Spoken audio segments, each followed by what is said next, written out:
إن الحمد لله نحمده ونستعينه ونستغفره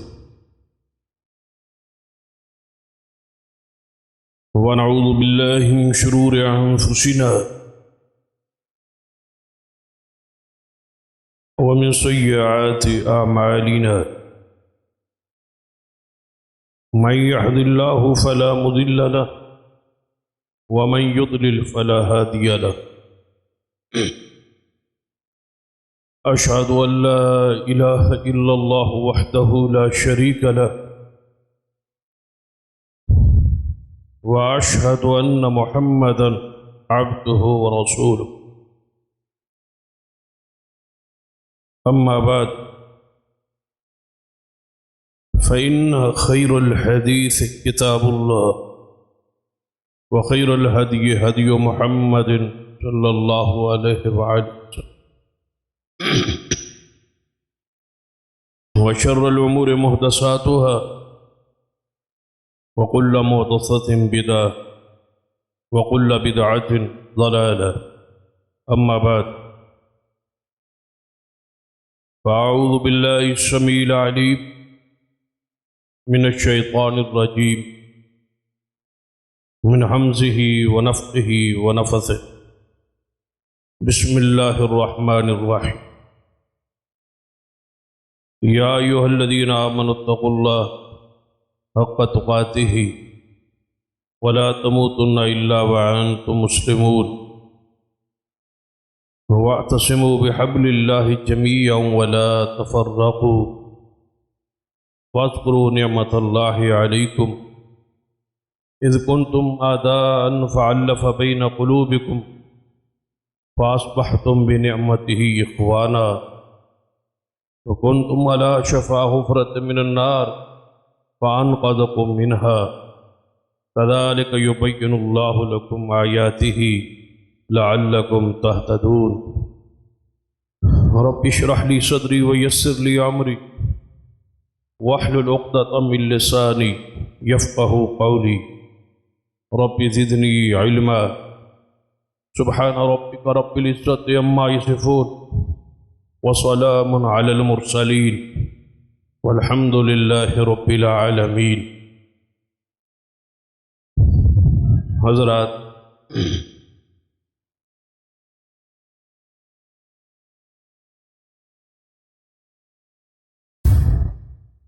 جو آیات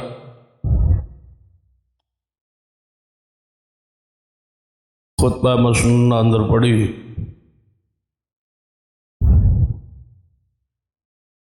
فرمایا یا ایھا الذین آمنوا اتقوا اللہ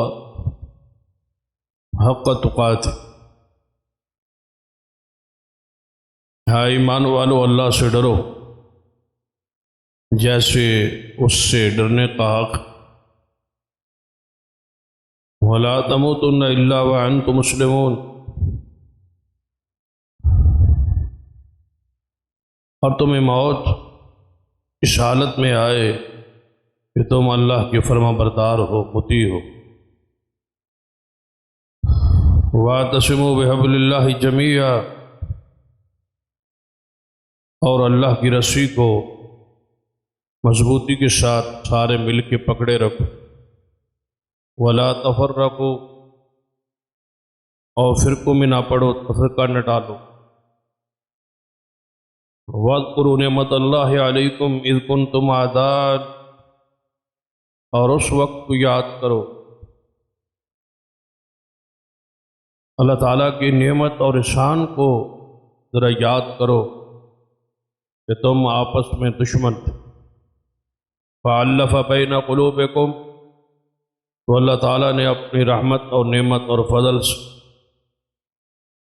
تمہارے دلوں کو جوڑ دیا۔ فَأَصْبَحْتُمْ بِنِعْمَتِهِ إِخْوَانًا، اور اس کی رحمت اور فضل سے تم آپس میں بھائی بھائی ہو۔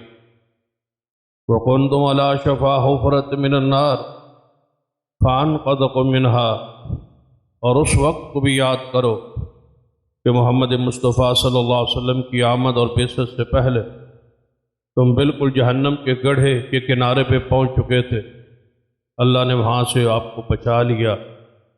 اور تم اللہ کے محبوب اور جنتی قرار پا گئے، جہنم سے محفوظ ہو۔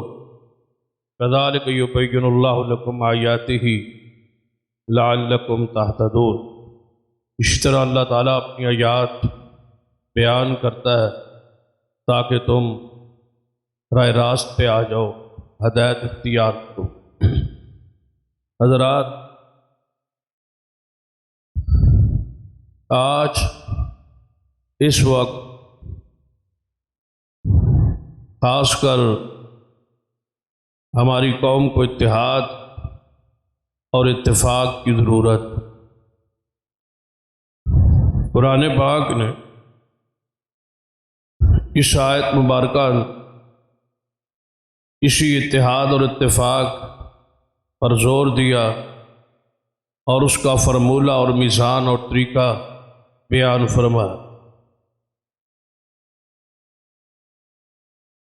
ہر طرف سے ملک انتشار کا، اختلاف کا شکار ہے، ہر بندہ پریشان ہے، افراتفری ہے، کوئی بندہ دلی طور پر سکون محسوس نہیں کر، ہر بندہ دکھی ہے، پریشان، کوئی معاشی طور پر ہے، کوئی کسی انداز میں، کوئی کسی انداز۔ تو ضروری ہے کہ ان ساری چیزوں کا حل کیا ہے؟ قرآن پاک نے خطبہ مسرونہ میں پڑھی گئی آیت مبارکہ جو بڑی مشہور ہے اور اپنے معنی اندر انتہائی واضح۔ ضرورت ہے اس آیت پہ غور اور توجہ۔ پڑھتا ہر کوئی ہے، جانتا بھی ہے، پہچانتا بھی ہے، لیکن عمل جو ہے وہ اس کے برعکس۔ قرآن پاک نے فرمایا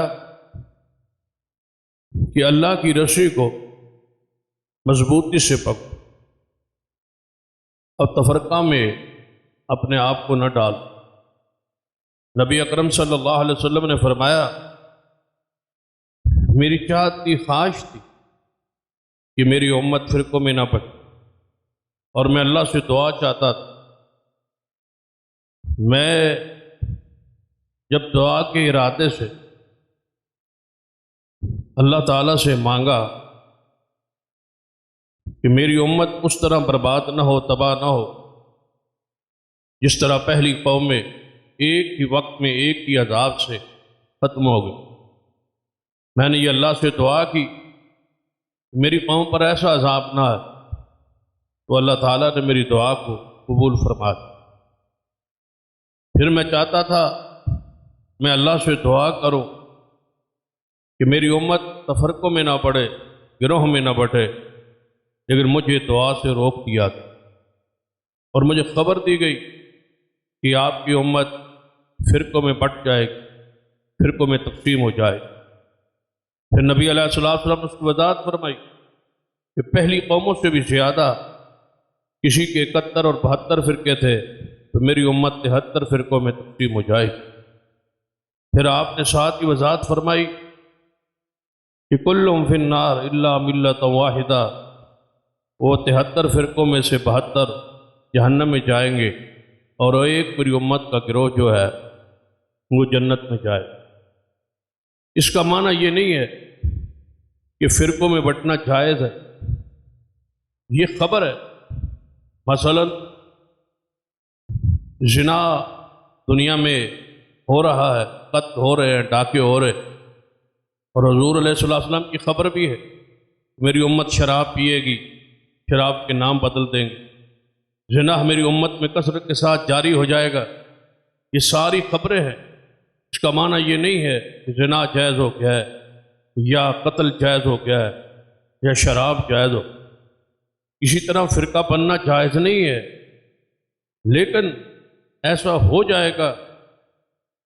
حضور نے منع کیا، قرآن نے منع کیا فرقوں میں نہ پڑھو، لیکن اس کا یہ معنی نہیں ہے کہ فرقوں میں بٹنا جو ہے وہ جائز ہے، وہ حرام ہی حرام۔ ممنوع ہی ممنوع ہے، ناجائز ہی ناجائز، لیکن خبر یہ ہے کہ ایسا ہوگا، یہ گناہ ہوگا کہ امت فرقوں میں بٹ جائے گی اور تقسیم ہو جائے۔ امت کا اتفاق اور اتحاد کریں ضروری ہے، فرض ہے۔ قرآن پاک اتحاد پہ زور دیا، اتفاق پہ زور دیا، انتشار سے روکا ہے، منع کیا اور اس کا نقصانات سے بھی آگاہ کیا۔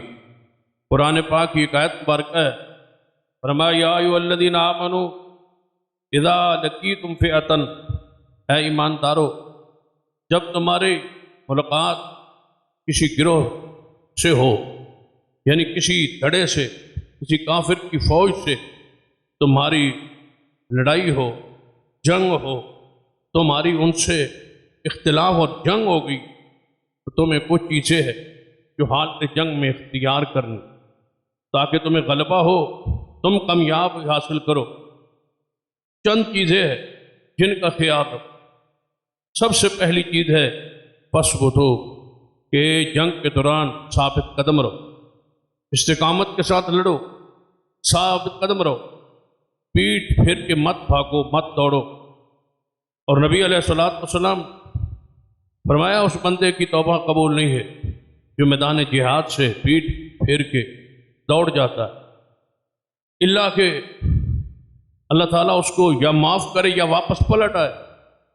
جیسے بعض جنگوں میں نبی علیہ السلام کے مبارک دور میں ایک وقتی طور پر یعنی ایسا موقع پیش آیا کہ صحابہ کرام پلٹ آئے اور اب ڈٹ کے لڑے اور پھر جم کے لڑے، اور اللہ تعالیٰ نے اس شکست کو بھی فتح میں تبدیل فرما، وعدے ان کے ساتھ پورے ہو۔ فرمایا ثابت قدم رہو، وَاذْكُرُوا اللَّهَ کثیرا، اور میدان جنگ میں کثرت کے ساتھ اللہ کا ذکر کرو۔ فرمایا اگر تمہاری تعداد تھوڑی ہوگی تو کثرت کے ساتھ ذکر کرو گے، اللہ کی رحمت، اللہ کی نصرت تمہاری طرف متوجہ رہے گی، اور تھوڑی تعداد کے باوجود ذکر کی برکت سے اللہ تمہیں کامیابی عطا کرے۔ اور اگر تمہاری تعداد زیادہ ہوئی تو اللہ کے ذکر کا فائدہ یہ ہوگا کہ تمہیں اپنی کثرت پر ناز اور تکبر اور بڑائی نہیں ہوئے گی، بلکہ پھر بھی یقین اور بھروسہ اور توکل کس پر ہوگا؟ اللہ پر۔ فرمایا ہر صورت تعداد تھوڑی ہو یا زیادہ ہو، کثرت کے ساتھ اللہ کا ذکر کرو گے، لعلکم تفلحون، تو تمام کامیابی تمہارے قدم چومے۔ یہ دو چیزوں کو ہم دیے، ثابت قدم رہو، کثرت کے ساتھ ذکر کرو، اور تیسری بات وَأَطِیعُوا اللَّهَ وَرَسُولَهُ، میدان جنگ میں خاص کر اللہ اس کے رسول کی اطاعت۔ اگر اطاعت ہر حال میں ہے، ہر حال میں فرض ہے، لیکن خاص کر میدان جنگ میں کہیں ایسا نہ ہو کہ تھوڑی سی خطا پر تم پر آزمائش آئے اور گرفتار۔ اس لیے ضروری ہے کہ میدان جنگ میں امن میں تو ہے ہی ہے، گھر میں تو ہے ہی ہے، ذرا غور کرے وہ لوگ جو عام حالات میں رسول اللہ کی بات نہیں مانتے۔ اللہ تعالیٰ فرماتا ہے وَأَطِیعُوا اللَّهَ وَرَسُولَهُ، جنگ کے میدان تم پر تیر برس رہے ہوں، تلواریں تم پر کافروں نے مسلط کر دی ہوں، تب بھی تم پر فرض ہے کہ اللہ اور اس کے رسول کی اطاعت کو جاری رکھو۔ ہر حال میں اللہ کی بات اور نبی علیہ السلام کی بات مانتے رہو۔ وَلَا تَنَازَعُوا فَتَفْشَلُوا، ایک خاص نقطہ، خاص پوائنٹ فرمایا وَلَا تَنَازَعُوا، فرمایا آپس میں میدان جنگ میں جھگڑا نہ کر، اختلاف نہ کر، آپس میں الجھنا نہیں، دوران جنگ تنازع نہیں کر، آپس میں جھگڑا نہ کرنا۔ اگر جھگڑا کرو گے فَتَفْشَلُوا، تو تمہاری ہمت ختم، بزدل ہو جاؤ، دوسروں کے ساتھ لڑ نہیں سکو، کافروں کے ساتھ لڑ نہیں سکو گے اگر آپس میں جھگڑا اور اختلاف ہو۔ کافر مومن کی تو یہ وصف ہے، مومن کی یہ خوبی ہے کہ شدۃ علی الکفار رحماء بینہم، کافروں پر سخت ہوتا ہے، آپس میں مہربان۔ ہمارا معاملہ الٹ، کافروں کے لیے ہم نرم ہیں، کافروں کے لیے ہم نرم ہیں، اہل شرک کے لیے ہم نرم ہیں، آپس میں بغض ہے، عناد ہے، کین ہے، غصہ ہے، لڑائی ہے، جھگڑا ہے۔ قرآن رسول کیا بیان، متفق رہنا، اتحاد سے رہنا، اتفاق سے رہنا، یہ قرآن پاک کا ایسا بین الاقوامی اصول ہے جس پر پوری امت کامیاب رہی ہے اور آج بھی کامیاب ہو سکتی ہے۔ تو اس اسلام کے سنہری اصول پر کہ قوم اتفاق اور اتحاد سے، فرمایا وَلَا تَنَازَعُوا فَتَفْشَلُوا، اگر تم تنازع آپس میں کرو گے تو پھر ہوگا کیا؟ بزدل ہو جاؤ، کم ہمت ہو جاؤ، آپس میں الجھو گے تو پھر شکست کھا جاؤ، کامیاب نہیں ہو سکو گے۔ وَتَذْهَبَ رِيحُكُمْ، تمہاری ہوا اکھڑ جائے، تمہارا روب ختم ہو جائے، تمہارا دبدبہ ختم ہو جائے گا۔ نبی رحمت صلی اللہ علیہ وسلم کو خاص وصف دیا گیا تھا، آپ کی خوبیوں میں سے ایک خاص خوبی تھی کہ ایک مہینہ دور تک آپ کا روک جاتا تھا، ایک دو مہینے کی مسافت تک، جہاں سے بندہ لگاتار ایک مہینہ چلتا رہے، 30 دن چلتا رہے، رات اور دن کتنا سفر طے کرتا ہے، اس جگہ پر کافر ہوتے تو محمد مصطفیٰ کا روب ان پر طاری ہو جاتا تھا۔ یہ رسول اللہ صلی اللہ علیہ وسلم کی شان کیا خاصا تھا۔ صحابہ کرام رضوان اللہ علیہ مجمعین کی حالت کیفیت یہی تھی کہ نبی علیہ السلام ان کی قیادت سیادت میں تھے اور ان کا روب کافروں پر تھا، تعداد میں تھوڑے ہوتے تھے، روب جاری تھا۔ اس کا معنی کیا ہے، اس کی وجہ کیا ہے؟ وَلَا تَنَازَعُوا فَتَفْشَلُوا وَتَذْهَبَ رِيحُكُمْ، فرمایا آپس میں اختلاف نہیں تھا، آپس میں اکٹھے تھے، متفق تھے اور متحد تھے۔ جب آپس میں اختلاف نہ ہو تو فائدہ کیا ہوگا؟ کافروں پر آپ کا روب ہو، دبدبا ہوگا اور تمہیں اللہ تعالیٰ غلبہ عطا کرے گا۔ اور اگر معاملہ الٹ ہو گیا، آپس میں تم لڑ پڑے، آپس میں تم الجھ پڑے، تمہارا روب، تمہارا غلبہ، تمہارا دبدبا، تمہاری عزت، تمہارا وقار یہ ختم ہو جائے گا، ہوا اکھڑ جائے گی، لوگ کہیں گے کہ یہ آپس میں لڑے ہو، آپس میں جھگڑے، آپس میں اختلاف، یاد ان کی کوئی روب، کوئی حیثیت نہیں۔ روم کے بادشاہ نے خط نہیں لکھا تھا، سیدنا علی رضی اللہ تعالی، صدیق کا زمانہ تھا، مسلمان ایک پلیٹ فارم، سیدنا عمر کا زمانہ خلافت تھا، مسلمان اکٹھے تھے، سیدنا عثمان کا زمانہ خلافت جو ہے لوگ اکٹھے تھے، لیکن آپ کے زمانے کے آخری ایام اس میں بلوائی اٹھے، باغی اٹھے، یہودی اٹھے، ایک سازش کے تحت اٹھے اور خلیفۃ المسلمین کو گھیرے میں لے اور بار دھرنا دے کے بیٹھ گئے کہ جب تک استعفیٰ نہیں ہوگا ہم واپس نہیں جائیں۔ سیدنا عثمان خلافت چھوڑ دے، مستعفی ہو جائے، ان کا استعفیٰ آئے گا تو ہم واپس جائیں گے، جب تک عثمان خلافت پر، حکومت پر ہے اس وقت تک ہم واپس نہیں جائیں۔ سیدنا عثمان رضی اللہ تعالی، یہ تاریخ اسلام میں پہلا دھرنا تھا، یہ تاریخ اسلام میں پہلا احتجاج تھا جو اہل باطل کا تھا، جو باغیوں کا تھا، جو پھلوائیوں کا تھا، جو ظالموں کا تھا، جو انتہائی اسلام کو، دین کو نقصان پہنچانے والے تھے، جن کے پیچھے بیک میں یہودی تھے، عبداللہ ابن سبا تھا، رکھنا ڈالنا چاہتا تھا، اختلاف چاہتا تھا، انتشار چاہتا تھا، سلطنت اسلامیہ کو ختم کرنا چاہتا تھا، صحابہ کرام کے خلاف بغض اور ناد پیدا کرنا چاہتا تھا۔ ان سارے مقاصد کے ساتھ چند جتھے، چند لوگ اور ایک جتھا بنا کے مدینہ بھیجا گیا کہ گھیر لیا جائے سیدنا عثمان رضی اللہ تعالی اور باہر بیٹھا جائے اور ان سے استعفیٰ مانگا جائے۔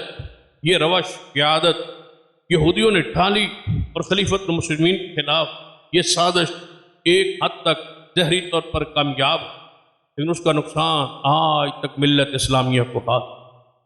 کتنا نقصان ہوا، کتنے لوگ شہید ہوئے، کتنے لوگ قتل ہوئے، اس کو گنتی میں شمار پہ لانا مشکل ہے، صرف ایک اختلاف اور انتشار کی وجہ سے۔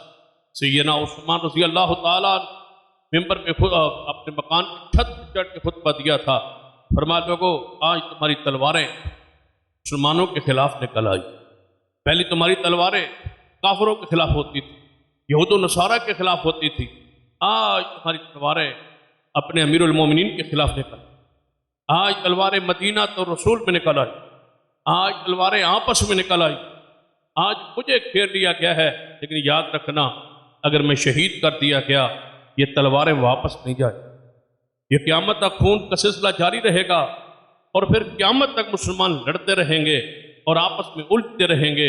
یہ اتفاق آج اگر ٹوٹ جائے گا، سیدنا عثمان رضی اللہ تعالی چاہتے تھے حکومت کو چھوڑ دوں، اور صفت دے کے ہٹ جاؤں، ہٹ چلا جاؤں، لیکن ایک حدیث پاک تھی جو آپ کے سامنے کھڑی، حدیث پاک کی وجہ سے جان کو نچھاور کیا۔ سرور کائنات محمد رسول اللہ صلی اللہ علیہ وسلم فرمایا تھا، اے عثمان، ایک وقت آئے گا کہ چند منافق لوگ تیرے خلاف اٹھیں گے اور تجھے کہیں گے اس خطأت فاخرہ کو، اس تاج کو، اس خلافت کے تاج کو اتار دو، اس قمیص کو اتار دو، لیکن اے عثمان شہادت پیش کر دینا، جان دے دینا، لیکن حکومت نہ چھوڑ، آپ نے ہٹنا نہیں ہے۔ سیدنا عثمان نے فرمایا اگر یہ حدیث میرے سامنے نہ ہوتی تو میں آج ملت اسلامیہ کو لڑانے سے بچانے کے لیے، جھگڑے اور انتشار اور اختلاف سے بچانے کے لیے میں آج اسلامی حکومت سے الگ ہو جاتا، امارت چھوڑ دیتا، لیکن رسول اللہ صلی اللہ علیہ وسلم کی حدیث ہے، اس کے باوجود آپ نے کیا فرمایا کہ لڑنا نہیں ہے۔ سیدنا حسن و حسین رضی اللہ تعالیٰ عنہ جیسی شخصیات آپ کے دروازے پر تلواریں لے کے کھڑی ہے دفاع کے لیے، سیدنا عثمان کی حفاظت کے لیے، اشارے کے منتظر ہیں۔ فرمایا ہم مدینے میں ہیں اور بہت سارے لوگ حج کے لیے نکلے ہوئے ہیں، لیکن اس کا معنی یہ نہیں ہے ہم بلوائیوں پر غلبہ نہیں پا سکتے، بلوائیوں سے لڑ نہیں سکتے، آپ ہمیں اجازت تو دیں۔ آپ نے فرمایا یہ کیسے ہو سکتا ہے کہ عثمان زندہ ہو اور میری وجہ سے کسی کلمہ گو کا خون بہنا، یہ نہیں ہو سکتا، یہ میں برداشت نہیں کر سکتا۔ ایک ایسا یعنی ایک خون کا قطرہ گرانے کے لیے روادار نہیں ہے۔ فرمایا اس مدینہ میں رسول اللہ چلتے رہے، اس مدینہ میں رسول اللہ رہے، اور آج میں اس مدینے کو خون آلود کر دوں اور اس مدینے کی یہ حالات کر دوں کہ مدینہ پاک کے اندر خون گلیوں میں جناب بہہ رہا ہو، اور مسلمانوں کا، کلمہ پڑھنے والوں کا، میں یہ نہیں برداشت کر سکتا۔ 40 دن تک بند رکھا گیا، 40 دن تک خوراک پانی بند کر دیا گیا، 40 دن تک مسجد نبوی سے نماز کو روک دیا گیا، 40 دن تک مسجد نبوی میں امامت سے سیدنا عثمان کو روک دیا گیا۔ فرمایا آپ نماز کے لیے نہیں نکل سکتے، نہیں نکلے۔ فرمایا بار خطبہ جمعہ کے لیے نہیں آ سکتے، نہیں آئے، سب کچھ برداشت کیا، حتیٰ کہ جوہروں اور تالابوں سے پانی منگوا کے زندگی کے لیے چند دن پیتے رہے، لیکن لڑایا نہیں مسلمانوں کو، اپنے لیے خون نہیں بہایا۔ یہ ہے وہ عثمان رضی اللہ تعالی عنہ، یہ مقام، یہ درجہ، یہ شہادت مظلومانہ سیدنا عثمان رضی اللہ تعالی عنہ کس بنیاد پر ہے؟ صرف ایک نقطے پر کہ امت متفق رہے، امت متحد رہے، ملک میں انتشار نہ ہو، فساد نہ ہو، ملک میں افراتفری نہ ہو، ملک کا استحکام ختم نہ ہو، ملک مضبوط رہے اور قائم رہے۔ ملک کے لیے، سلطنت ریاست مدینہ کے لیے سیدنا عثمان رضی اللہ تعالیٰ نے اپنی جان کو پیش کرتے رہے، اور پھر پیش کر دیا اور حقیقت میں شہید ہو گئے۔ پھر آپ کے بعد دیکھ لیں جب آپس میں اختلاف اٹھا، پھر غور کر لیں، جب آپس میں اختلاف اٹھا، 6 سالہ دور جو ہے اس میں اختلاف بھی ہوا، انتشار بھی ہوا۔ شیر خدا، محبوب خدا سیدنا علی رضی اللہ تعالی عنہ امیر المومنین تھے، خلیفۃ المسلمین تھے۔ آپ خلافت کے زمانے میں وہی بلوائی، وہی باقی جو کچھ سیدنا امیر معاویہ کی صفوں میں، کچھ آپ کی صفوں میں شامل ہوئے، اور لڑائی اور جھگڑا یہ منافق کرواتے رہے۔ حضرت شیر خدا، محبوب خدا سیدنا علی رضی اللہ تعالی عنہ اور سیدنا امیر معاویہ رضی اللہ تعالیٰ کی فوجیں آمنے سامنے آ گئی کہ وہ منافقین کا جو گروہ تھا بلوائیوں کا، جنہوں نے سیدنا عثمان کو شہید کیا، ان کی خواہش یہ تھی کہ مسلمان آپس میں لڑے، شیر خدا اور سیدنا امیر معاویہ کی جنگ ہو، اختلاف ہو، اور لڑائی لڑے۔ پھر لڑائی لڑی تو پھر کیا ہوا؟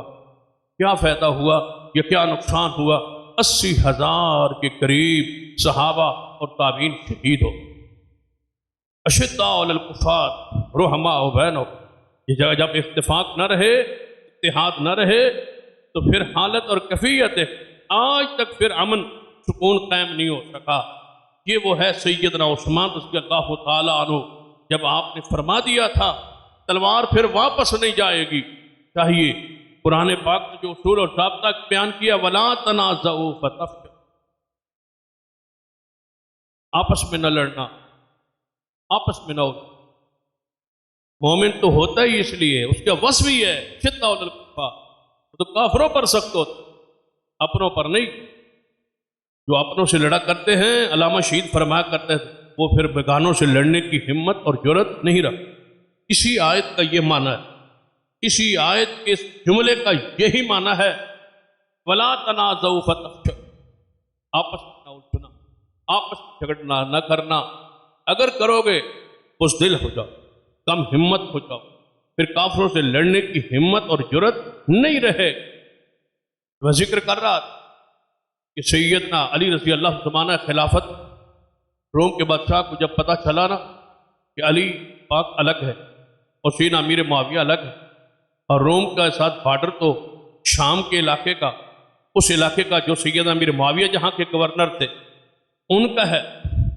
جب سیدنا امیر معاویہ ہمیں نہیں روکیں گے تو پھر تو ہم مدینے تک پہنچنے میں ہمیں آسانی ہے اور کوفے تک پہنچنے میں آسانی ہے.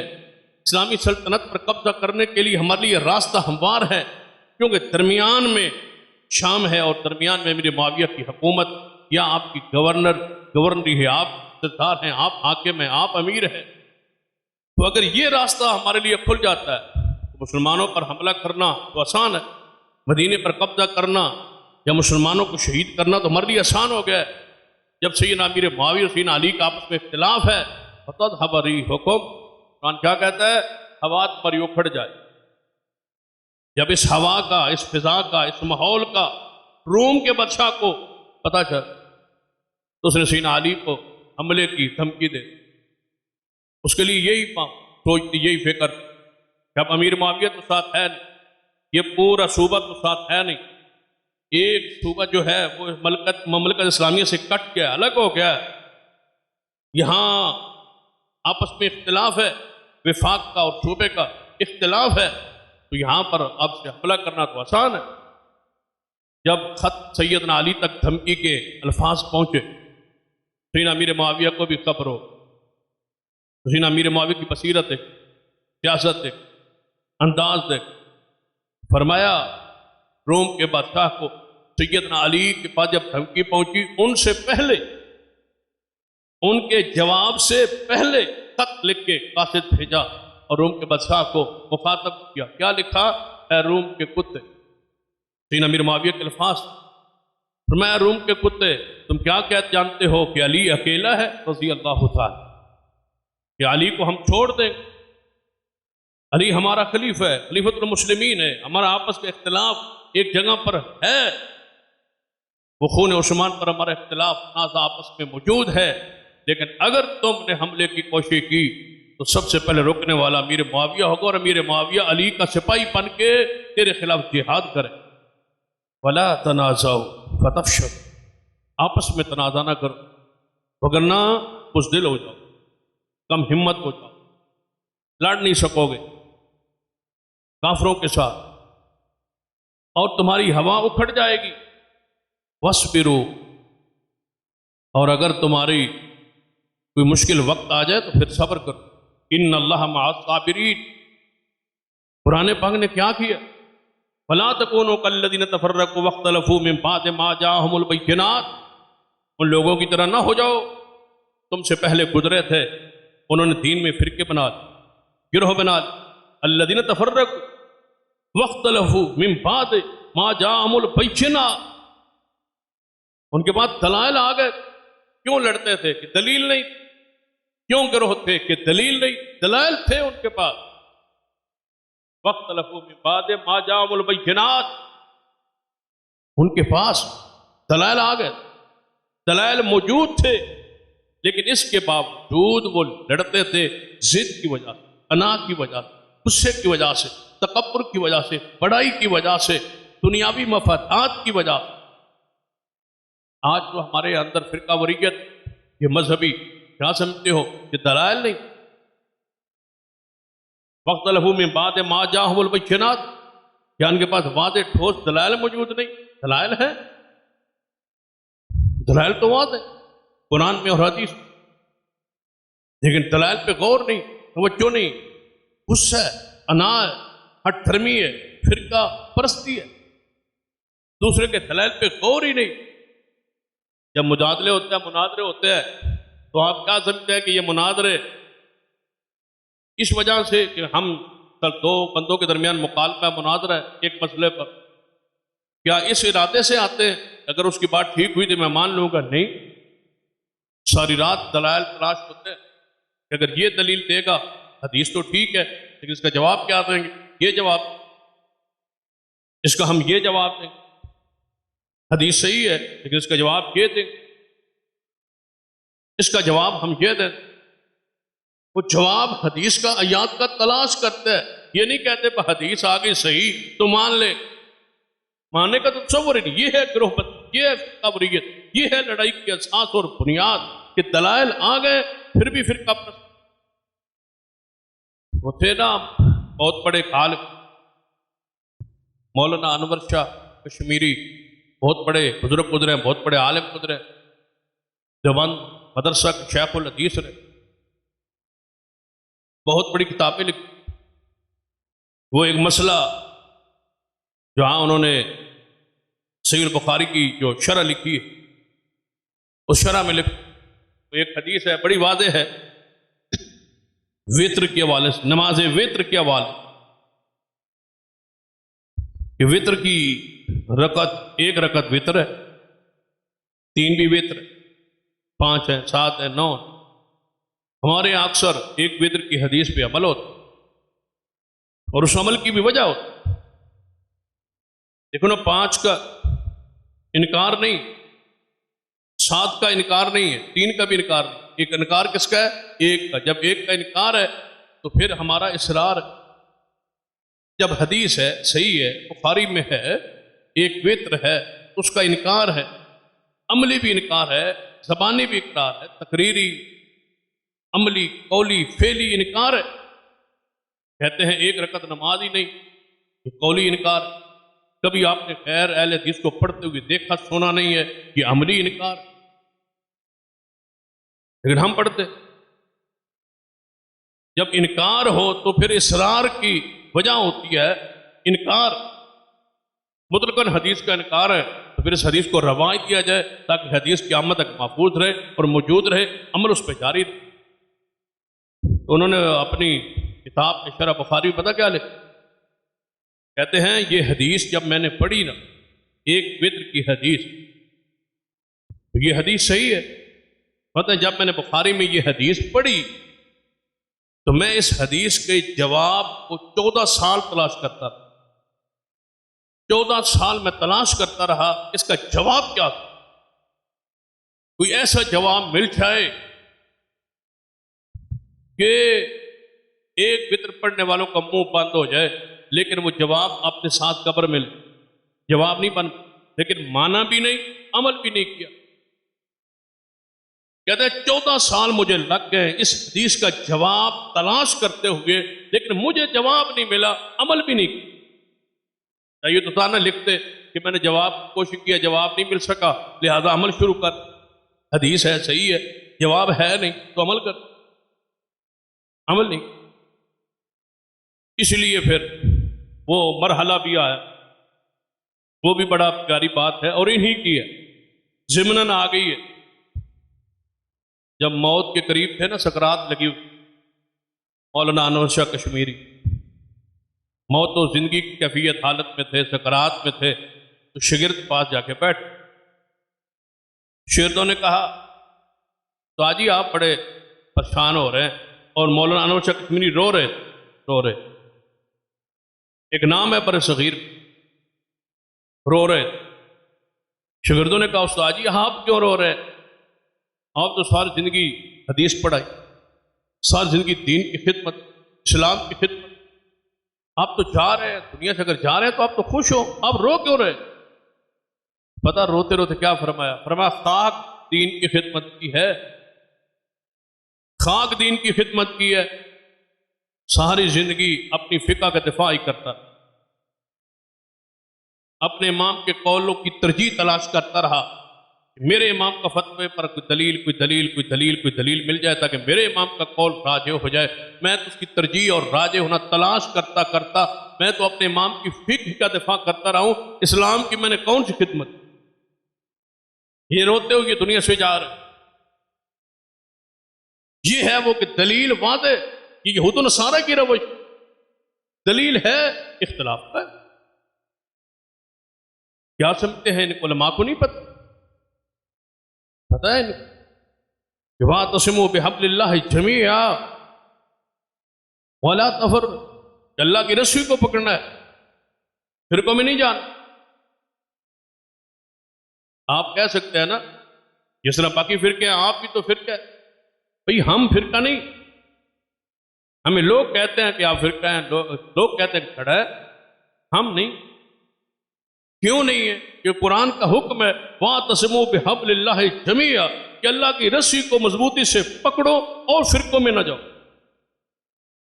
اس کے دو معنی. اصل میں ہمارا اس آیت پہ توجہ نہیں ہوتی، غور نہیں ہوتا کہ ہم کہہ کیا رہے. قرآن پاک کی اس آیت کا جملے کا معنی کیا ہے کہ اللہ کی رسی کو سارے مل کے پکڑو اور فرقوں میں نہ جاؤ. اب اس کا معنی کیا ہوا کہ جو اللہ کی رسی کو پکڑ لے وہ فرقہ وہ نہیں ہے. فرقہ وہ ہے جو رسی کو نہ پکڑے. اللہ کی رسی کیا ہے؟ کیا جب یہ آیت نازل ہوئی تو اللہ کی رسی سے مراد اس دن کون سی چیز تھی جس دن یہ آیت آئی؟ امام ابو حنیفہ دنیا میں نہیں تھے، امام شافعی بھی نہیں تھے، امام مالک بھی نہیں تھے، احمد بن حنبل بھی نہیں تھے، امام جعفر صادق بھی نہیں تھے. یہ مخصوص فرقے اور مخصوص کتابیں اور مخصوص مسلک یہ سارے نہیں. اس دن رسی سے مراد کیا تھا؟ یہ کیسے ہو سکتا ہے کہ جب آیت آئی ہو آسمان سے اس دن رسی سے مراد کوئی اور چیز ہو اور 200-400 سال بعد اسی آیت کا معنی بدل گیا ہو اور رسی میں کوئی نئی چیز داخل ہو گئی ہو؟ یہ نہیں ہو. رسی سے مراد وہی ہے جو کچھ محمد مصطفیٰ کے پاس تھا وہ اللہ کی رسی. حدیث میں ہے کہ اللہ تعالیٰ نے آسمان سے یہ دین کی صورت میں رسی لٹکائی ہے جس کا ایک لڑا اللہ کے ہاتھ میں ہے اور دوسرا سرا محمد مصطفیٰ کے ہاتھ. جو اس رسی کو پکڑ وہ فرقہ نہیں. اس لیے ہم کہتے ہیں کہ ہم فرقہ نہیں ہیں، اس کیوں کہ ہم اس رسی کو پکڑ کے کھڑے. قرآن کو سنت دو اصول ہے، اطیعوا اللہ و اطیعوا الرسول. جو قرآن ہے وہ حدیث ہے، وہی ہمارا دین ہے، وہی ہمارا منہج ہے، وہی ہماری دعوت ہے، وہی ہمارا پیغام ہے، وہی شریعت ہے، وہی ہمارا تمسک ہے، اسی سے ہمارا تعلق ہے. جب ہمارے پاس کوئی اور چیز ہے ہی نہیں تو ہم فرقہ کیسے ہو؟ یا اس طرح سمجھ کہ بکریوں کا ریوڑ ہے، پورا ایک چھیڑ ہے، ریوڑ ہے بکریوں کا. جو ریوڑ ہے وہ فرقہ نہیں، جو ان ریوڑ سے بکری الگ ہو چلی جائے وہ فرقہ ہے. یا ایک درخت ہے جو ٹہنی درخت سے جڑی ہوئی ہے وہ الگ نہیں ہوئی، جو کٹ کے الگ ہو گئی وہ فرقہ ہے. ہم تو شجرہ طیبہ قرآن و سنت اللہ کی رسی سے جڑے ہوئے، ہم تو کٹے ہی نہیں. کون ہے ہمارا امام؟ محمد مصطفیٰ صلی اللہ علیہ وسلم. کیا ہماری دلیل؟ قرآن اور حدیث. اس لیے ہمیں اہل حدیث کہا جاتا ہے نا کہ حدیث والے حضور سے جڑے ہوئے، الگ کوئی گروہ الگ کوئی کھڑا نہیں ہے. حدیث والے، رسول اللہ والے. حدیث کس کی ہے؟ محمد مصطفیٰ کی. اہل قرآن کا معنی کیا ہوتا ہے؟ کہ قرآن والے. اہل سرگودا کا معنی کیا ہے؟ سرگودا والے. اہل لاہور کا معنی کیا ہے؟ لاہور والے. اہل حدیث کا معنی کیا ہے؟ محمد مصطفیٰ والے، حدیث والے. جب ہم حدیث والے ہیں تو فرقہ کیسے ہو؟ ہم فرقہ تو نہیں. وَاعْتَصِمُوا بِحَبْلِ اللَّهِ جَمِيعًا. قرآن کا حکم ہے اللہ کی رسی کو پکڑو، فرقہ نہ بنو. اس وقت کو یاد کرو جب تم دشمن آپس میں دشمن تھے. فَأَلَّفَ بَيْنَ قُلُوبِكُمْ، تمہارے دلوں کو جوڑا کس نے؟ اللہ. قربان جائیں، اللہ نسبت اپنی طرف توحید کو بیان کیا ہے. فرمایا اے محبوب تمہارے صحابہ کے دلوں کو ہم نے جوڑا ہے، ہم نے جوڑا ہے. بلکہ ایک مقام پہ نا اللہ تبارک و تعالیٰ نے بڑی پیاری بات وَأَلَّفَ بَيْنَ قُلُوبِهِمْ، صحابہ کے دلوں کو، ان کے دلوں کو اللہ نے جوڑا ہے. لَوْ أَنفَقْتَ مَا فِي الْأَرْضِ جَمِيعًا، لَوْ أَنفَقْتَ مَا فِي الْأَرْضِ جَمِيعًا، زمین میں جتنے خزانے ہیں اے محمد مصطفیٰ اگر آپ کے پاس ہوتے اور آپ سارا کچھ خرچ کر دیتے پھر کیا ہوتا؟ مَا أَلَّفْتَ بَيْنَ قُلُوبِهِمْ، ان کے دلوں کو جوڑ نہیں سکتے تھے. وَلَٰكِنَّ اللَّهَ أَلَّفَ بَيْنَهُمْ، اللہ ہے جس نے ان کے دلوں کو جوڑ. یہ پیسوں سے نہیں جوڑ. پیسوں سے دل ٹوٹتے ہیں، جڑتے نہیں۔ جب تک پیسے ملتے رہیں گے جڑے رہیں گے، جب پیسے نہیں ہوں گے تو جوڑ ختم ہو جائے۔ خزانوں سے نہیں یہ جوڑ سکتے، آپ نے نہیں جوڑے۔ قرآن پاک نے فرمایا فَبِمَا رَحْمَةٍ مِّنَ اللَّهِ لِنْتَ، اے محبوب ہم نے تمہارے دلوں میں صحابہ کی محبت ڈالی ہے، صحابہ کا پیار ڈالا ہے، ان پر رحم ڈالا ہے، ان پر شفقت ڈالی ہے۔ اگر ہم نہ ڈالتے تو یہ لوگ آپ کے پاس آس پاس جمع نہ ہوتے۔ یہ فضل ہمارا، نعمت ہماری، یہ ہمارا احسان۔ فرمایا جب میں کسی قوم سے ناراض ہوں، کیونکہ معمولی مسئلہ نہیں ہے فرقوں میں بٹنا، ہم فرقہ نہیں ہیں، ہم فرقوں سے جدا ہیں، فرقوں سے الگ ہے، فرقوں سے دور ہے۔ میں اس کی مثال بھی دیا کر، بالکل عام فام سی مثال ہے، اگر آپ سمجھنا چاہیں تو بات بالکل آسانی کے ساتھ سمجھ آتی۔ ایک بندے کے 5 بیٹے ہو، پانچوں بیٹے جوان ہو جائیں، بڑے ہو جائیں، بڑے بیٹے کی شادی ہو، وہ اپنے والدین سے الگ مکان بنا لے۔ وہ کہتا ہے میں والدین کے ساتھ نہیں رہتا، یا والدین کہتے ہیں کہ بوجھ ہے، آپ اپنا الگ چلے جائیں، اپنے پیروں پہ کھڑا ہوں اور آپ جائیں اور الگ ہو۔ یا بندہ کہتا ہے کہ میں نہیں رہ سکتا، مجھے الگ کر، وہ الگ ہو۔ اب کون الگ ہوگا؟ بڑا بیٹا۔ دوسرے کی شادی ہو، وہ بھی الگ ہو۔ تیسری جو شادی ہوئی وہ بھی الگ ہوا۔ چوتھے کا نکاح ہوگا، وہ بھی چند مہینوں کے بعد وہ بھی اپنے والدین سے الگ۔ اب کل کتنے بھائی تھے؟ 5۔ الگ کتنے ہوئے؟ 4۔ یہ جو 5واں ہے چھوٹا ہے، بتائیں یہ چاروں سے الگ ہے یا نہیں؟ الگ رہتا یہ الگ رہتا ہے یہ الگ رہتا، الگ کھاتا، الگ پیتا، الگ کماتا، الگ ہے۔ لیکن کوئی پچھتی بندہ، سیاڑا بندہ، سمجھدار بندہ، معاشرے میں رہنے والا بندہ، عقل شعور والا بندہ اس 5ویں کو الگ نہیں کہتا، رہتا یہ الگ ہی، لیکن اس کو کوئی الگ نہیں کہتا۔ کیوں؟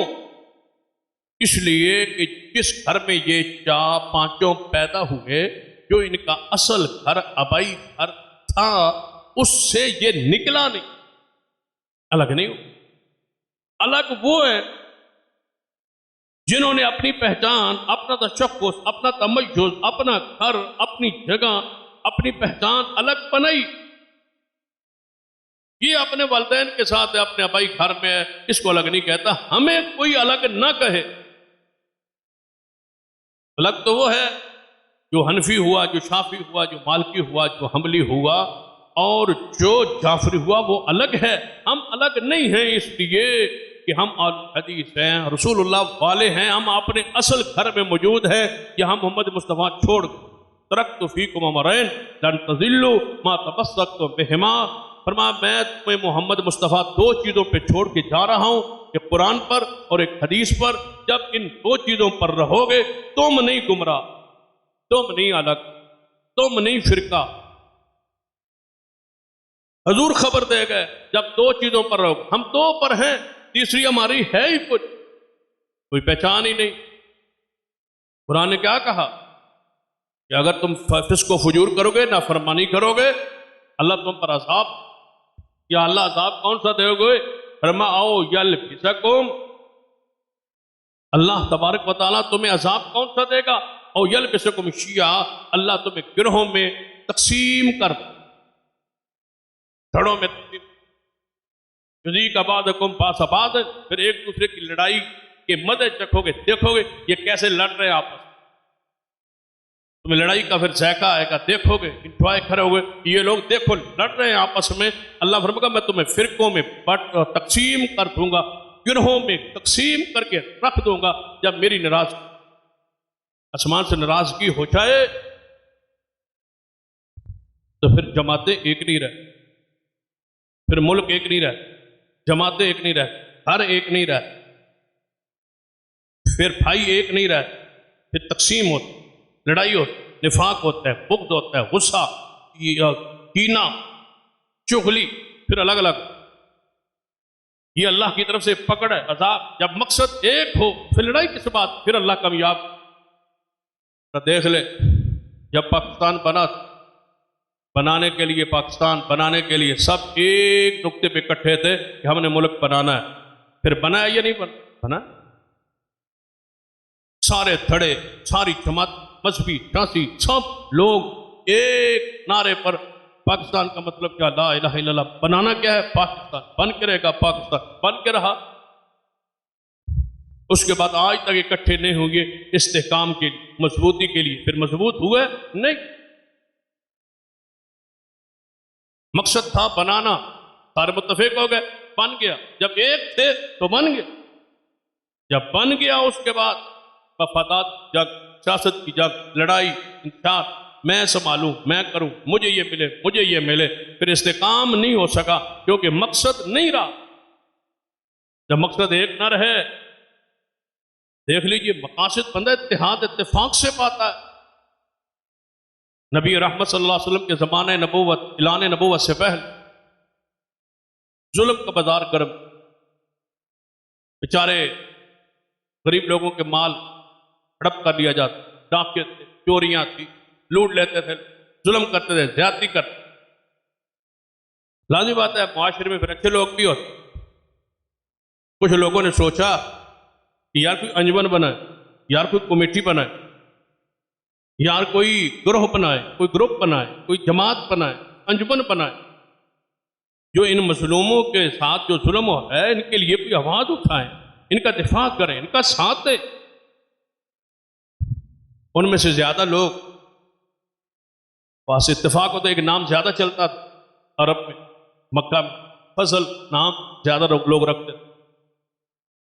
کئی صحابہ بھی ہیں فضل نام، جیسے حضرت عباس کا بیٹا فضل بن عباس جو نبی علیہ السلام کو غسل دیا، آخری غسل حضور کا وفات کے بعد، فضل بن عباس۔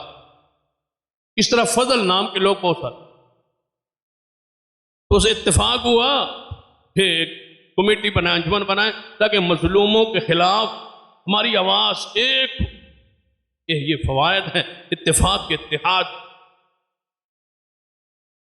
نبی علیہ السلام بھی اس انجمن کا حصہ بنا، اور اس کو حلف الفضول کہا جاتا، عہد ہو، کمیٹی، حلف کا معنی عہد، نامہ، کمیٹی، فضول معنی فضل والے لوگ، عظمت والے لوگ، تقریب والے لوگ، تقریب والے لوگ، یا فضل نامی لوگ۔ یہ سارے اکٹھے ہو کے انہوں نے انجمن بنا لی، کمیٹی بنا۔ نبی علیہ السلام اس کا حصہ خاص، اس کے رکن۔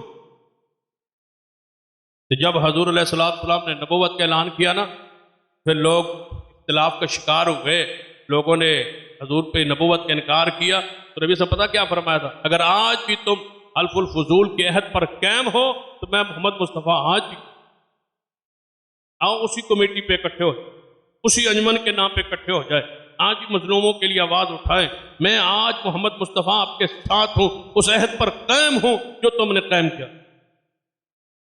نبی علیہ السلام اعلان نبوت سے پہلے بھی یہی خواہش تھی کہ لڑائی نہ ہو، جھگڑا نہ ہو، تنازع نہ ہو، اختلاف نہ ہو، پوری قوم، پورے پنڈ، پوری بستی ایک رہے، متفق رہے۔ نبوت سے پہلے ہی وہ معاملہ تھا نا، حجر اسود کی تنصیب، کہ بیت اللہ میں کسی سے لا علمی میں، غفلت میں آگ لگ، جیسے آج کوئی بندہ مسجد حرام میں کوئی ایسا اللہ نہ کرے حادثہ پیش آ جائے، ایسے ہی حادثہ پیش آیا، بیت اللہ کا ایک حصہ جو ہے وہ جل گیا، تو انہوں نے کہا دوبارہ بنایا وہ حصہ جہاں حجر اسود۔ اب حجر اسود کو رکھنا نسب جھگڑا، ہر قبیلہ کہتا تھا کہ حجر اسود میں رکھوں گا، وہ کہتے تھے نہیں یہ عظمت مجھے ملے گی، دوسرا کہے گا یہ عظمت مجھے ملے گی، تیسرا کہتا نہیں یہ اعزاز مجھے ملے، یہ اعزاز مجھے ملے، یہ اعزاز مجھے۔ سب کی یہ خواہش، اتنا جھگڑا ہوا، انہوں نے کہا یار کوئی فیصلہ کرا لے، کوئی سالس بنا لے، نہ لڑے نہ جھگڑے، کوئی سالس بنا لے۔ انہوں نے کہا اس طرح کریں، آج چلتے ہیں گھر، سویرے بیت اللہ میں جو سب سے پہلے آئے گا نا وہ ہمارا سالس ہوگا، اس پر اتفاق۔ جب سویر ہوئی ہر بندے کی خواہش تھی کہ میں پہلے جاؤں. جب سارے پہنچے تو محمد مصطفیٰ آ چکے تھے، حضور پہنچ چکے. سب نے کہا محمد مصطفیٰ امانت دار ہیں، دیانت دار ہیں، محمد مصطفیٰ ہے، صادق ہے، امین ہے، ہمیں منظور ہے. تو نبی علیہ السلام نے کیا ترتیب بتائی، کیا ترکیب بنائی تھی پوری امت کے لیے. آج یہ درس، یہ پیغام، یہ آپ کی سیرت آج کی گواہ. نبی علیہ السلام نے فرمایا لڑو نہ، جھگڑو نہ. یہ ہوتا ہے لیڈر، یہ ہوتا ہے امام، یہ ہوتے ہیں رہبر، یہ ہوتے ہیں مرشد جو لڑاتے نہیں. لڑانے والے لیڈر نہیں ہوتے.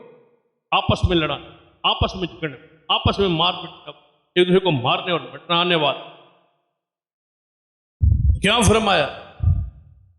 فرمایا اس طرح کرو، ایک چادر لے. حضور نے حجر اسود کو اٹھایا، چادر کے اوپر رکھ. فرمایا آ جاؤ سارے سردار، جتنے ہو سردار، پکڑو چادر کو آس پاس. ہر قبیلے کا سردار چادر کو پکڑ. سب نے چادر کو پکڑا. فرمایا اٹھاؤ اوپر. جب اٹھایا جہاں نصب کرنا حجر اسود وہاں لے گئے تو حضور نے فرمایا اگر تم سارے اجازت دو تو یہاں سے اٹھا کے میں لگا دوں. انہوں نے فرمایا لگا دیں. فرمایا سب نے لگا لیا ہے. محمد مصطفیٰ نے بالکل تلواریں پار نکل چکی تھی. پوری امت کو اپنی حکمت سے، دانائی سے پوری امت کو متفق کر دیا اور خوش کر دیا. یہ ہے وہ محمد مصطفیٰ صلی اللہ علیہ وسلم. صحابہ میں اختلاف مسائل میں قرآن حدیث کے فہم میں تھا، لیکن گروپ بندی نہیں تھی، فرقے نہیں تھے، کیونکہ سب کا مرکز ایک تھا. اور وہ کون تھے؟ محمد مصطفیٰ حضور کی تربیت. جب حضور صلح حدیبیہ کے موقع پر آئے تھے، معاہدہ مشرکین سے صلح ہو رہی تھی، کافروں نے پتا حضرت عروہ بن مسعود ثقفی رضی اللہ تعالیٰ کو بھیجا تھا. وہ کافروں کے سردار تھے. فرمایا آپ جائیں ترجمان کی حیثیت سے ذرا دیکھ کے مشاہدہ کریں، ساتھ ساتھ معاہدہ بھی کرنا، ساتھ ساتھ مشاہدہ بھی کرنا کہ محمد مصطفیٰ کے ساتھی یہاں سے چلے گئے، واپس آئے ہیں، پلٹے ہیں، کیسے ہم لڑ سکیں گے. یعنی ذرا چہرے شناسائی ذرا کرنا. عروہ بن مسعود ثقفی آئے، چہرے کو حضور کو دیکھا، صحابہ کو دیکھا، واپس گئے نا. رشتےداروں کو جو سناؤ، کہنے لگے اب ہم نہیں لڑ سکتے محمد کے ساتھیوں سے. اب کیوں نہیں لڑ سکتے؟ اس نے کہا ابتدا تو تھوڑی اسلحہ بھی نہیں ہے. اس نے کہا میں نے ان کا اتحاد دیکھا ہے، ان کی محبت حضور سے دیکھی ہے. پہلے ہمارے بھائی ہیں، ہمارے ساتھ رہے ہیں، پیدا ہوئے، جوان ہوئے، ہم دیکھتے تھے، لیکن جو انداز آج میں نے دیکھ لیا ہے، یہ اپنے نبی کے وضو کے قطرہ جو حضور منہ پر پانی ڈالتے ہیں وضو کے لیے، وہ قطرہ زمین پہ نہیں گرنے دیتے. محمد کا خون کیسے گرنے دیں گے؟ وہ تو ایک محمد مصطفیٰ کی محبت میں اکٹھے ہو. یہ ہے اکٹھ، یہ ہے اتفاق کہ سب کا مرکز محمد مصطفیٰ. صحابہ میں کیوں اختلاف نہیں تھا؟ مقصد اطاعت رسول. سب حدیث کے فہم میں اختلاف ہو گیا. کیسے اختلاف ہوا؟ صحابہ میں ایسے اختلاف ہوتا، ہماری طرح نہیں تھا کہ گروپ بندی بنا لیں، گروہ بندی بنا لیں، مسجد الگ بنا لیں، جماعت الگ بنا لیں، دھڑا الگ بنا لیں، الگ کھڑے ہو جائے. یہ نہیں اختلاف. اختلاف کیسے ہوتا تھا؟ نبی علیہ السلام نے فرمایا کہ میرے صحابہ جاؤ، جہاں سے نکلو. وفد تشکیل دیا کہ فلاں علاقے میں آپ نے جانا ہے. فرمایا وہاں بستی میں جاؤ، نماز عصر جا کے وہاں پڑھو، نماز عصر جا کے وہاں پڑھو. جہاں سے نکلو، جیسے بندہ یہاں سے کوئی بندے 2-4 بچے بھیجے، طلباء بھیجے، بجاؤ عصر کی نماز فلاں جگہ جا کے پڑھو. حضور نے بھیجا صحابہ کو، جاؤ عصر کی نماز وہاں جا کے پڑھو. وہ چلے. اللہ کا امر عصر کی نماز کا وقت راستے میں ہو گیا. جب ٹائم ہو گیا تو صحابہ نے کہا بھائی حضور نے فرمایا کہ بہترین عمل وہ ہے جو سب سے بہترین عمل، سب سے اچھا عمل وقت پہ نماز پڑھنا ہے، اور اول وقت کی نماز کا درجہ ہے. لہٰذا اول وقت عصر کا ہو گیا ہے، عصر یہیں پڑھنی. انہوں نے کہا حضور نے فرمایا تھا وہاں جا کے پڑھنا، ہم تو وہاں جا کے پڑھیں. انہوں نے کہا حضور کے فرمان کا مقصد یہ تھا کہ اتنا تیز چلو، اتنا جلدی چلو، جاؤ تاکہ تمہیں عصر کا وقت وہاں ہو، عصر جا کے وہاں پڑھنی. اس کا معنی یہ نہیں ہے کہ راستے میں ٹائم ہو جائے پھر بھی جا کے وہاں پڑھنی ہے. ہم یہ حدیث کا معنی یہ سمجھے کہ وہاں جا کے پڑھنی ہے، اگر پہنچ گئے، اگر نہیں پہنچے تو جہاں ٹائم ہوا حضور نے فرمایا نا کہ وقت پہ نماز پڑھو، وہ بھی حضور کی حدیث ہے نا، ہم یہاں پڑھیں۔ صحابہ کہنے لگے تم پڑھ لو، جنہوں نے پڑھنی ہم تو وہاں پڑھیں گے جہاں حضور نے فرمایا۔ اب اختلاف ہوا، بعد نے اثر وہیں پڑھ لی، بعد جا کے آگے پڑھی، واپس آئے حضور کو بتلایا، آپ خوش ہو کرائے، فرمایا دونوں نے ٹھیک کیا، کیونکہ دونوں کا مقصد یہ ایک تھا، وہ محمد مصطفیٰ کی اطاعت۔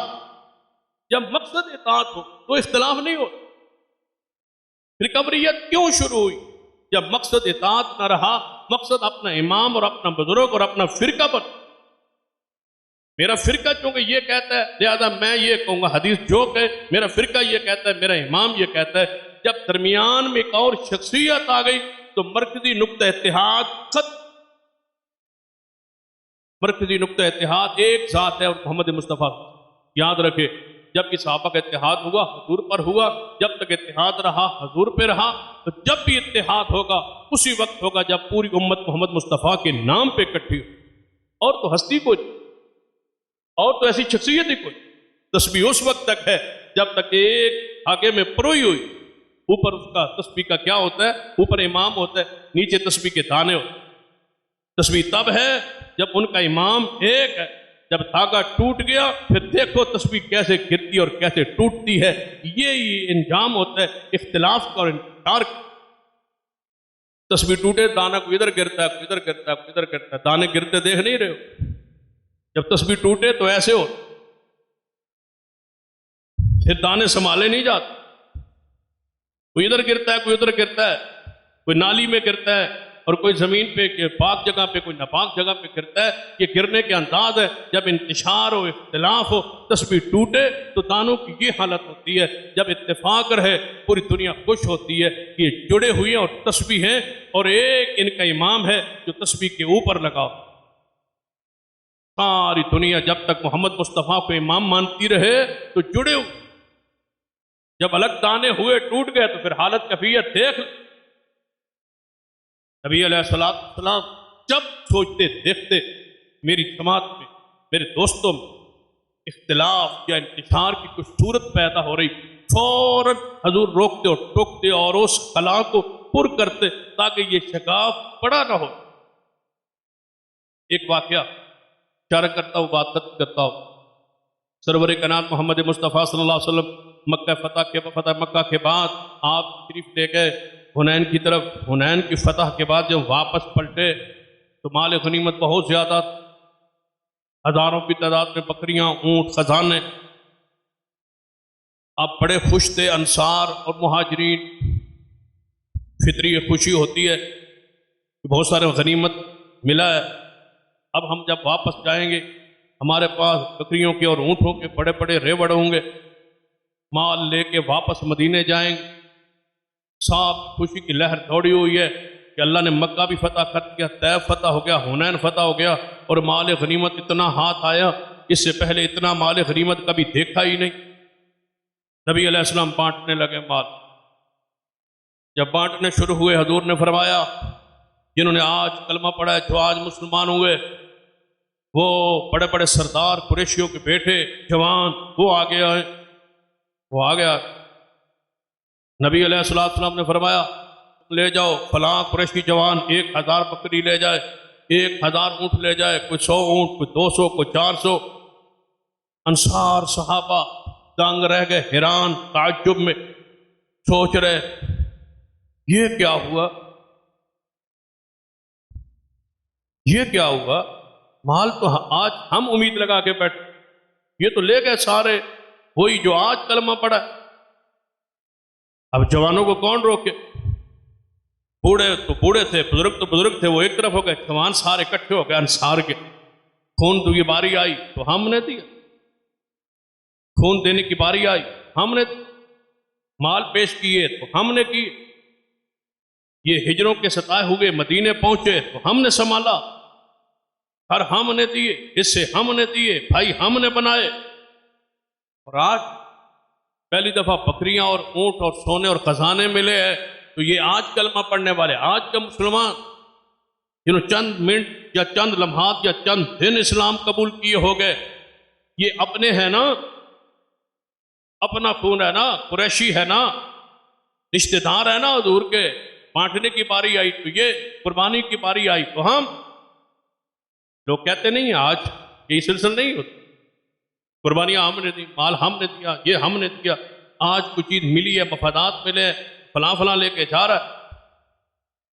نبی علیہ السلام کو اطلاع پہنچ گئی کہ انصار کے جوان سارے اکٹھے ہیں اور انہوں نے یہ باتیں کی۔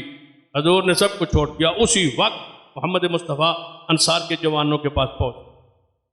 وہ ایک وادی میں اکٹھے تھے سارے، کمیٹی بنا رہے تھے، انجمن بنا رہے تھے، احتجاج کا پروگرام بنا رہے تھے، اکٹھے ہوتے ہیں، حضور سے عرض کرتے ہیں بھئی یا رسول اللہ آج ساڑھی واری، آج تے واری سی، آج تے کھانا سی، آج تے لینا سی، دین دی واری ہے دین دے رہے ہیں، لین دی واری ہے تو پھر ہے ہی آپ کے رشتہ دار اور آپ کا قبیلہ اور آپ کے قریب والے بندے اور آپ کے خاندان کے بندے، تو ان کی قربانی ہے۔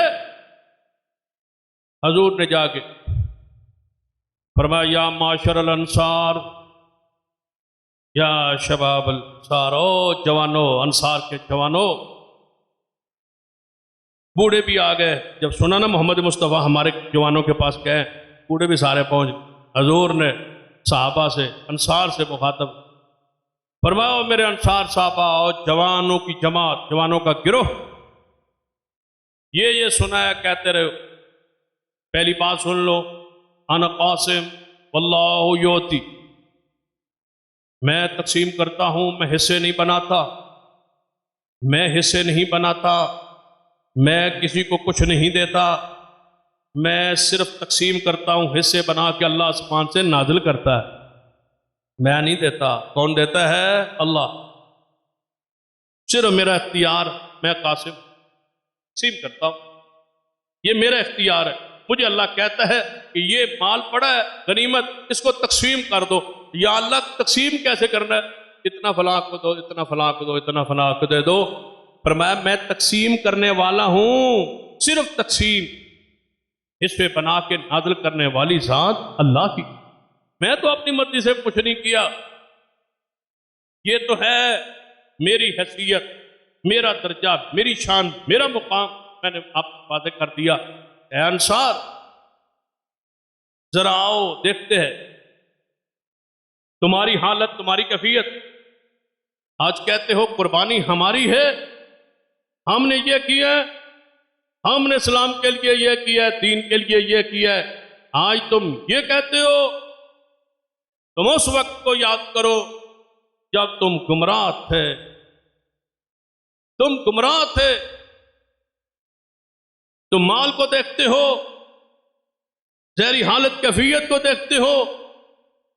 اس وقت کو یاد کرو جب تم گمراہ تھے، اللہ نے محمد کو بھیج کے، مدینے میں بھیج کے تمہیں ہدایت دی، تم تو گمراہ تھے، تمہیں اللہ نے میرے ذریعے ہدایت دی، تم فقر میں تھے، تنگی میں تھے، غربت میں تھے، اللہ نے مجھے مدینے میں جا کے بھیج کے، مدینے میں برکتوں کا نزول کر کے تمہیں غنی کیا ہے۔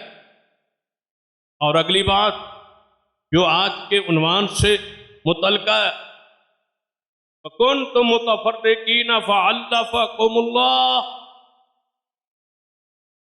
تم گروہوں میں تھے، اور انصار کے قبیلوں اوس اور خزرج، دیگر قبائل، تم باتوں باتوں پہ لڑتے نہیں تھے، تم ذرا ذرا باتوں پہ لڑ کے قبائل دشمنیوں میں مر مٹ نہیں رہے تھے، یہ جو کھائے جا رہے تھے، تم قتل و غارت میں ملوث تھے تم۔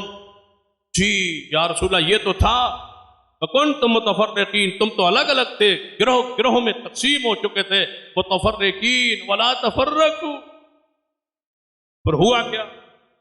أَلَّفَكُمُ اللَّهُ فِي، میری وجہ سے اللہ نے تمہارے دلوں کو جوڑا کس نے؟ اللہ۔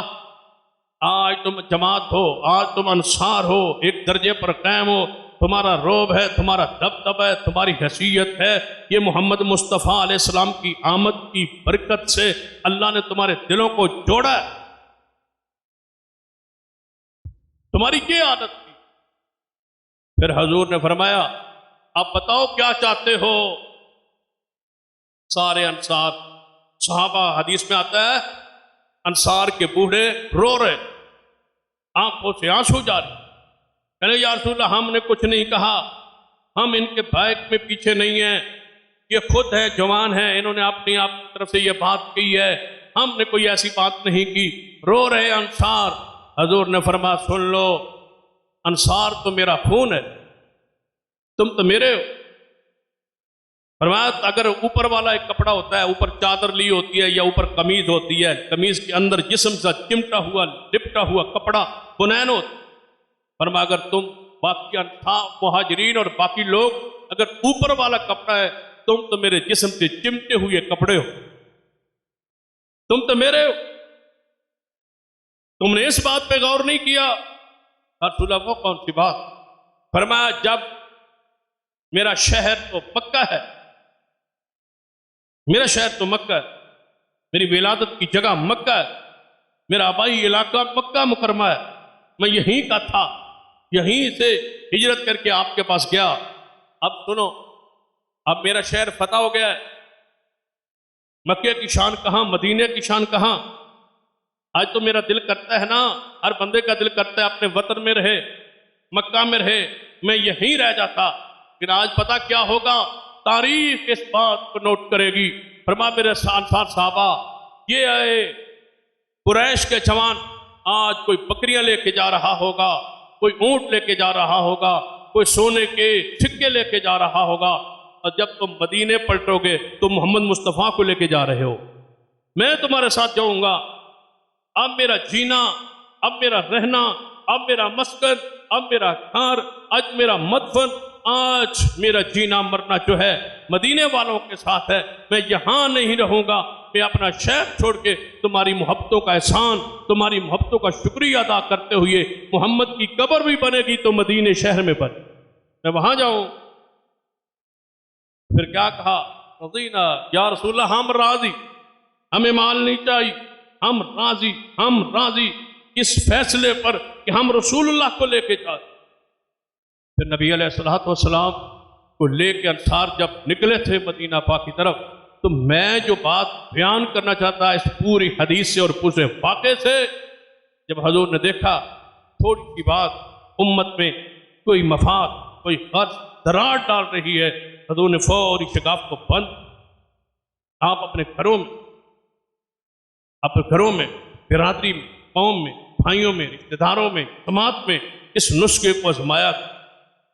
جب سمجھے کہ بیٹوں میں دراڑ پیدا ہو رہی، فوری اس شگاف کو پر کر، جب جانے جماعت میں دراڑ پیدا ہو رہی، فوری اس شگاف کو پر کر، جب آپ جانے ایک ملازمین میں کوئی دراڑ پیدا ہو رہی ہے، فوری اپنی کمپنی، اپنی شرکہ، اپنے مقام، اپنے کاروبار کے لیے اس شگاف کو بند کریں تو اللہ تمہیں نقصان سے محفوظ رکھے گا۔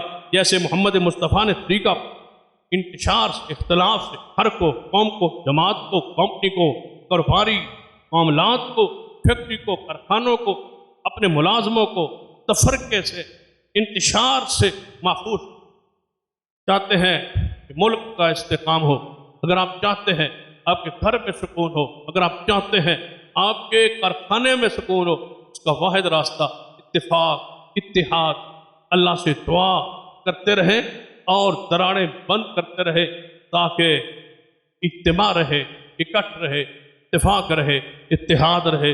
آج سب سے زیادہ ضرورت ملک کو اتحاد اور اتفاق کی ہے، اور استحکام اسی صورت میں ہو سکتا ہے، اتفاق ہو، اتحاد ہو، سارے مفادات ختم کر کے ایک نقطے پر اکٹھے ہوں، ملک کے لیے، قوم کے لیے، اسلام کے لیے، دین کے لیے، شریعت کے لیے، اور ایک محور ہماری ہستی ہو، ایک ہی شخصیت کی طرف ہماری توجہ ہو، اور وہ محمد مصطفیٰ صلی اللہ علیہ وسلم کی ذات ہے۔ انہی پر اتفاق، انہی پر اتحاد ہو سکتا ہے۔ اللہ مجھے اور آپ کو توفیق عطا فرمائے۔ اقول قولی ھذا واستغفر اللہ لی ولکم ولسائر المسلمین وآخر دعوانا الحمد للہ۔